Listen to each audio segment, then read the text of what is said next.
the meat and potatoes of a transition in Leviticus 25 that in this last bit here that I want to hit is that I feel like half of us are looking at a little bit earlier portion of Leviticus 25. I'm just gonna start at 39 for the heck of it for people watching, because we're referring to these passages and who knows what they say, right?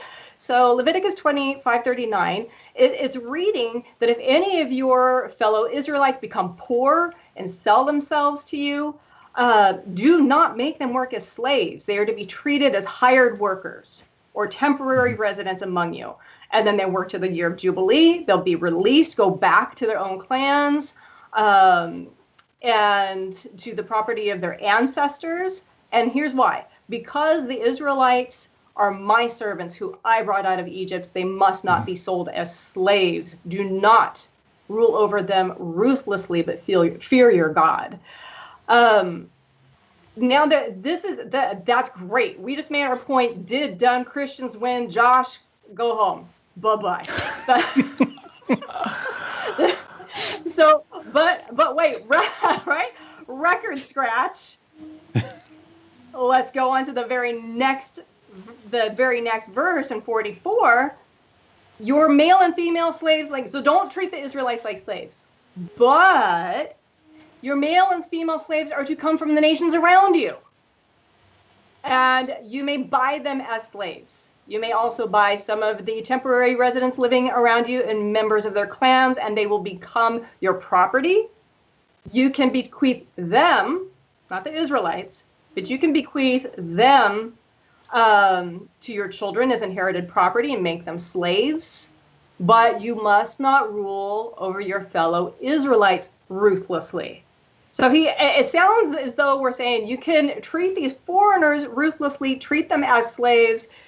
If your Israelite brothers and sisters have to sell themselves, you are to treat them like a servant. You're not supposed to treat them like this. And this was the question that I came to this show with, is why is it that the Christians, we stop very nice and tidy at verse 43 in Leviticus 25, but you go on to verse 44 from there on out, it's kind of a mess as far as our case.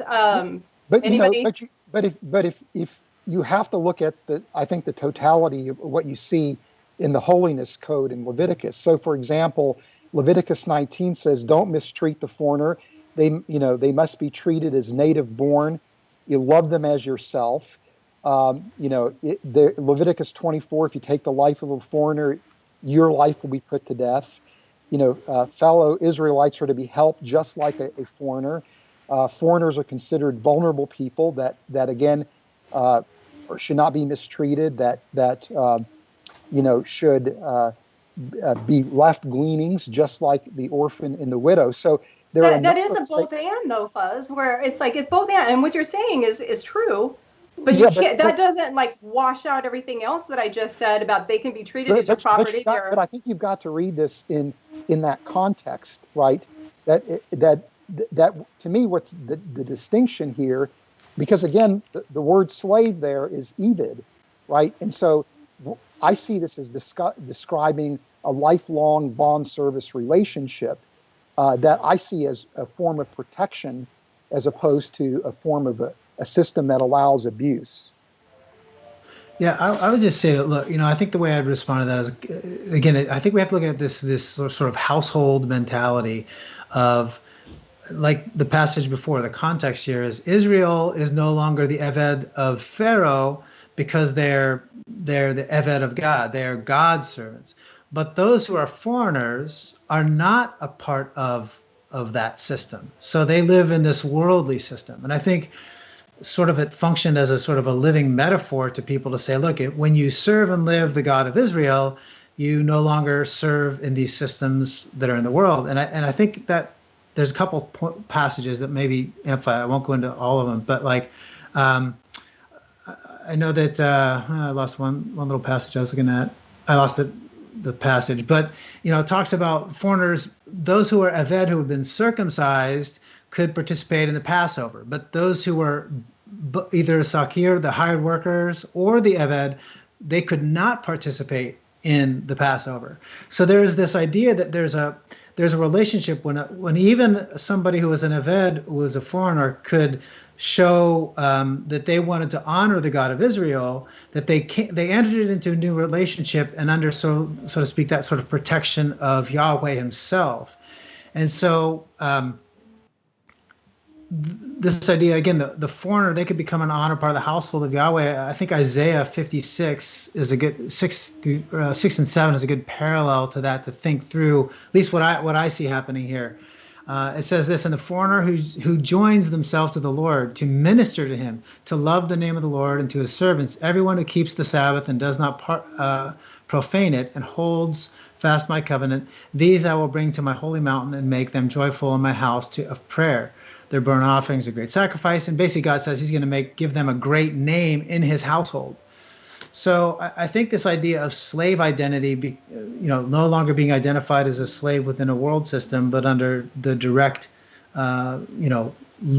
direction of God himself. I think you see God trying to make this point to Israel through the world they lived in. It's like it all makes sense if we can come up with in our lives, like if we can see analogies. We all love analogies, and we all love, things or metaphors that help us understand. And I think in a large sense, I see that a lot of what Fuzz is saying about this, the purpose for how this system was done, I think was within that household mentality. And you see that carried through in Paul's treatment of slavery, which was very pervasive, obviously, in the New Testament period, and how that the identity of becoming a household of God changed that relationship.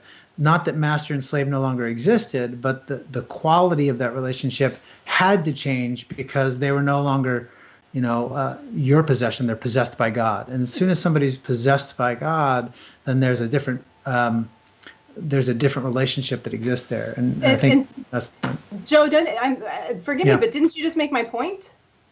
I don't know. What was your point? Well, my point was that there is a distinction when you go from verse 44 or 43 in Leviticus, and verse 44. There's treat the Israelites this way. Oh yeah, and treat the foreigners I do think you're right this way. In that sense. And you're saying, well, that a foreigner could become an Israelite through conversion and therefore be entitled to being treated more like a servant. So that's what I heard you saying. No, correct me if I'm wrong. I think that there's a definite difference in recognizing the treatment, but I still would say that I think Fuzz is right in this sense. I don't think that treatment, if we look at all the prophets and all the whole ball of wax, so to speak, I don't think that different treatment of the foreigner as a Ved and the Israelite as a hired worker, or even though I don't think that ever justified the abuse of the foreigner who was a Ved. I don't think that's what this is ultimately saying in the context, but I do think there is a difference in how they were treated based on that household relationship. In other words, am I the house of God, or am I foreigner, to that house of God? Yes, and I do see that analogy. And I also want to invite people. I can't be the only one that has questions here, so make sure that you're putting that in the chat, and so we'll be sure to get to your questions. Josh, you look like you're wanting to say something. Jump in. Yeah, I mean, a couple of things that I just want to emphasize. First of all, the use of achuzah, Leviticus 25 is really the place to see how the word is used. So it occurs, I think, 10 times or so. I mean, it's like 10 or 11 times. And Fuzz is absolutely right. This is the only place that I know of where it's used about, with respect to people. But actually, I think that it doesn't go the direction maybe we would like it to go. So what landed property was, what achuzah was, is what this year of Jubilee was about, right? So you have Israelites, and Israelites are allotted a certain portion of land. And so if they become, and that land stays in their clan, their tribe, their family, all that stuff, it doesn't leave. You can't sell it in perpetuity. Like it has to revert back, because the land has to stay with the family that it was originally with. So and that's what achuzah is. It's this landed property that stays with the family. So when the text says, if, an Israelite becomes so poor that they have to sell from their achuzah, from their landed property, by the year of Jubilee, it has to go back to them. That's it. You can't keep it longer than the next year of Jubilee, which had certain ramifications.